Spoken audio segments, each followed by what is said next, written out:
there, I'm Sarah with WTI and welcome to my extremely tiny bathroom. There is literally no space in here to store anything and I really wanted to keep a few things on hand. So I was looking to use the vertical storage space behind the toilet. Let me introduce you to this beautiful storage unit I have behind me from Furnulem.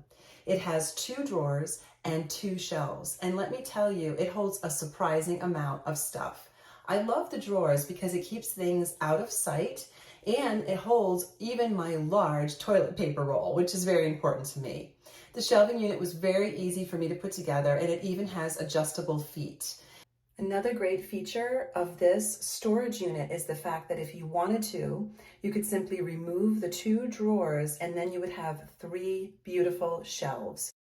It keeps everything out of the way and it takes up almost no space in my bathroom because it's using the unused space around my toilet.